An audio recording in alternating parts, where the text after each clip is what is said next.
Nigeria has failed us 100 times. You see, this is a country that celebrate bandits and Boko Haram. People when they do bad things to women, to children. You understand? They buy people up and down. In Katsina State today, these bad people, when we say they don't cause problems for this country, the government is entering a peace deal with them. But the agitators who are saying, no, we don't want to be in a country that this kind of things are happening, you keep on persecuting them. You keep on excusing them. Why? That is the thing. Anyway, guys, make we hear wetin they happen. You go see how Nigerian government have decided to treat Nnamdi Kanu. Is it because Nnamdi Kanu is an Igbo man? An agitator. And you also see what they are doing right now in Katsina State. Nigeria is just for some particular people, not for everybody. So guys, let's hit the news and get the full details. I'll be right back. If not because of the Nigerian politicians who are sponsoring terrorism and banditry, tell me how possible this man will come out and begin to threaten the whole country together, telling them that he's not afraid of death, that he's not afraid of anybody, that they went to kill people, about 30 persons in the mosque last week, and people are talking that anything they do, social media will carry it, but they themselves are having casualties. They are not talking it. They are just warning everybody in the presence of DSS, in the presence of army. And you know the worst thing that happened? After the peace deal, him and his men still went on in the same state. They started killing people as well. But there is a contrary to this. This is what happened in another country, in the same country. In the same side, I told you yesterday about Nnamdi Kanu's issue. Now, I want you to listen to his lawyer. His lawyer said that his leg is swollen already, that he needed urgent medical attention. This is a man that no court has found guilty. He has been in detention for over 5 years now, and he has been on trial for over 10 years. And Nigerian state is refusing him medical attention. After 10 years of trying the same man, your court, 3 courts has freed him, 2 federal high courts, appeal courts, and they are still holding this man down. Whereas the terrorists are finding Nigeria as a safe haven. The terrorists are now warning Nigeria of the impending doom to come. Before we go into that, because we are going to look into this critically, let us listen to what the lawyer to Nnamdi Kanu said.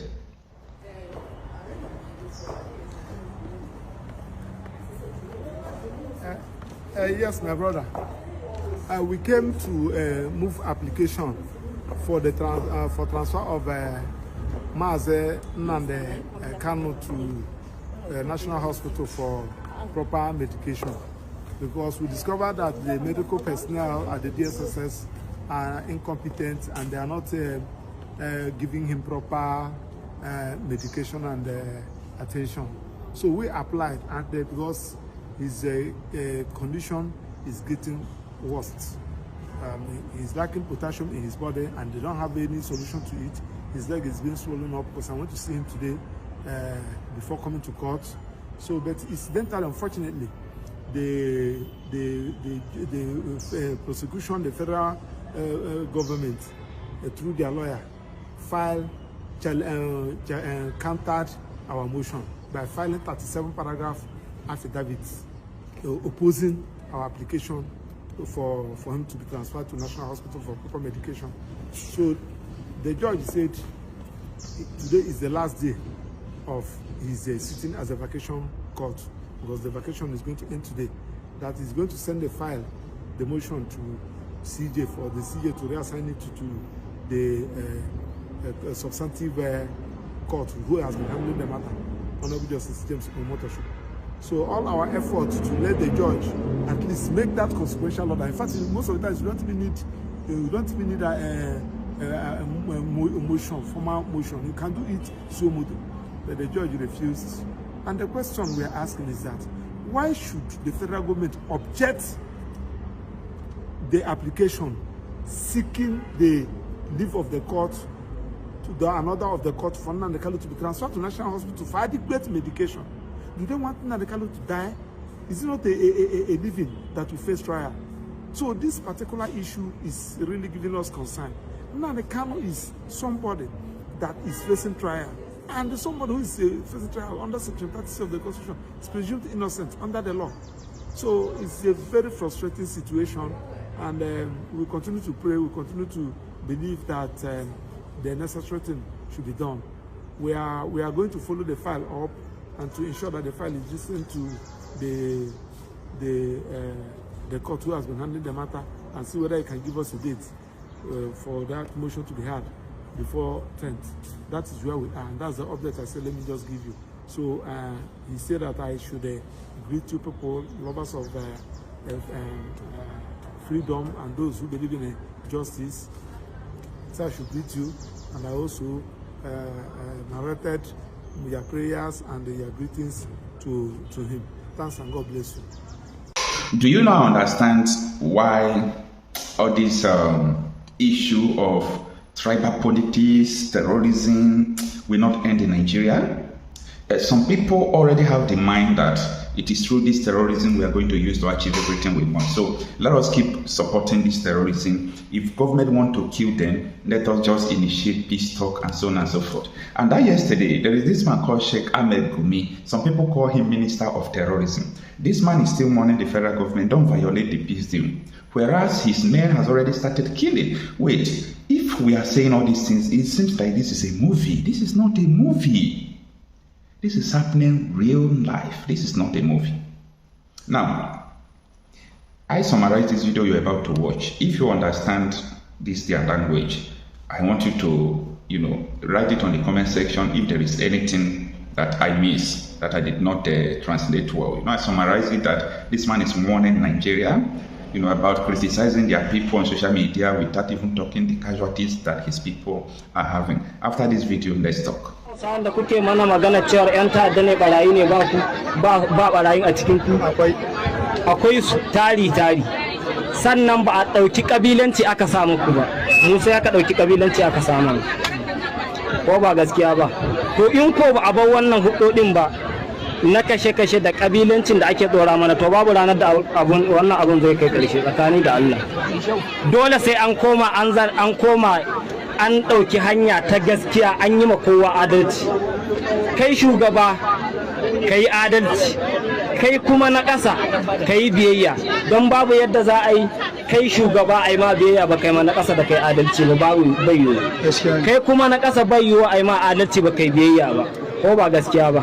Sannan ina da wani misali ko kuma wata tambaya akan irin abin da mu in muka yi za a yada shi a duniya, mu wanda aka yi mana ba za a yada shi a duniya ba. Ina ga kwana-kwanan nan duk mai hawa social media ya ga wata matsalar da ta faru a yankin malumfashi ne, ana cewa an kai hari an kashe mutane a cikin masallaci. To haka ne ba haka bane, Allah kaɗai ya sani.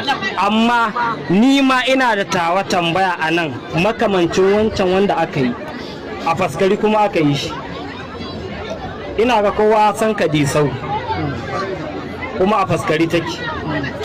Akwai wata ranar Juma'a 'yan uwanmu Fulani a cikin masallaci aka kamo su kamar kaji ɗaya bayan ɗaya, aka yanka su mutum 5.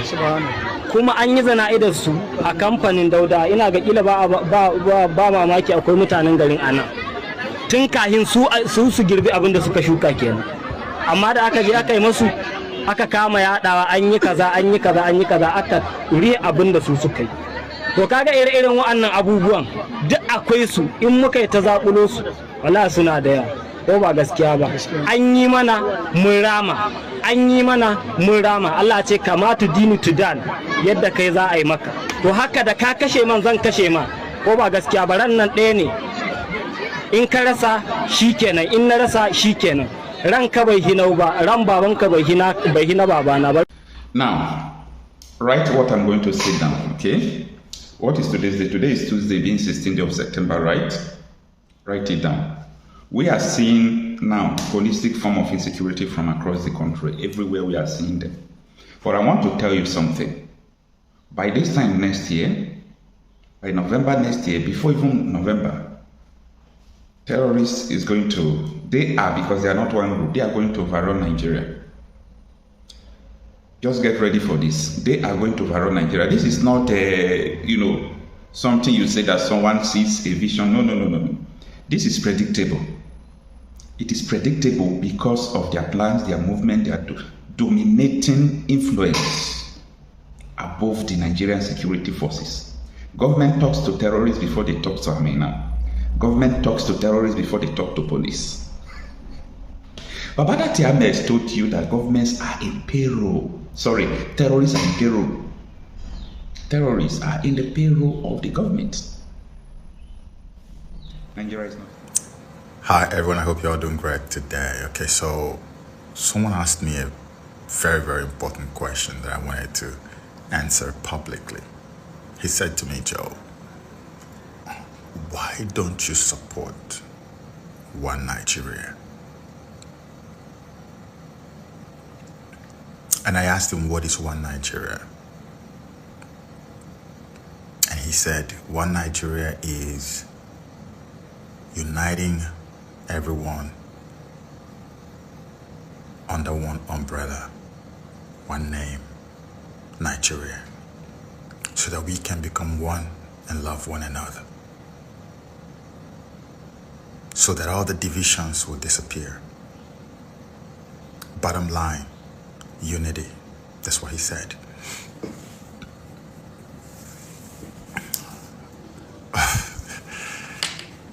So I told him clearly that one Nigeria is not about unity. It's not about uniting Igbo, Hausa, and Yoruba, or any other tribe. No, it's not. One Nigeria is all about oppressing, suppressing, and keeping the Igbo people permanently caged, permanently incapacitated, permanently emasculated economically and otherwise. Put them in chains. Do not give them any breathing space, because if you do, they will overrun everyone, overrun the entire place, and outpace the colonial forces who are behind the curtains, engineering all of these that you see. The whole idea of one Nigeria, let me say it again, is to keep the Igbos permanently incapacitated and enslaved. That is the truth, only the truth, and nothing but the truth. If you wanted to unite Nigeria, you don't have to make noise about it. The indices of unity are there. There are so many things that Nigeria could have done if they wanted to be united, if that's what we are pursuing in Nigeria, if that was the agenda. I'll give you a few examples so you don't think I am just speaking sentimentally, or I'm just being a typical Igbo man, playing the victim's card like you people always say. Explain to me why people in Yoruba land, children at school, are not being taught Yoruba language, Igbo language, and Hausa language at school. Explain to me why kids in Igbo land are not being taught all these three major languages, and kids in the north are not being taught all these three major languages, so that whenever they go to any part of the country that they don't originally come from, they can easily communicate with their fellow Nigerians. If an Igbo child gets up from Igbo land and gets into Yoruba land, if a Yoruba child gets up from Lagos or anywhere in Yoruba land and gets to the north, they will never have a single language barrier. They will speak to whoever is there and they will understand. if this was implemented when I was in primary school, even secondary school, by now our own children will be the next generation that is carrying on them this mandate of unity, a very critical aspect of that unity that you say they are looking for, which is not what they're looking for. If unity was the agenda, why is it that the military was structured in such a way that there is a massive lacuna between the military in Nigeria and the people of Nigeria, the civilians? The military functions in a way that when the people see the military coming, they see an enemy. When the military sees the people coming, they see a potential enemy. There is no connection, no love affair, nothing whatsoever, because they were structured to protect the interest of the colonials at the center, where these things are dictated from. The military's job is to answer to the federal government. Go to other countries in the world, you will see the relationship. Have you seen where the military is punishing a civilian in Nigeria? You can just tell that there is no relationship whatsoever. It was by design. If a military man is in trouble somewhere today, Nigerian people, for the most part, a greater percentage will allow that military to perish if they won't even make it easier for him to perish. Because there is an enmity that is created between the two. It was by design, because they are meant to protect the forced unity. So that if anybody wakes up and says, I am tired of this fake unity, I want to have my own freedom, the military will step in. If anybody challenges anything that has to do with the fake union, the military will step in. Rather than saying, no, the people have the right to say they don't want. We are the military, we will stand with the people. No, but the military will stand with the federal, which represents the colonial interest.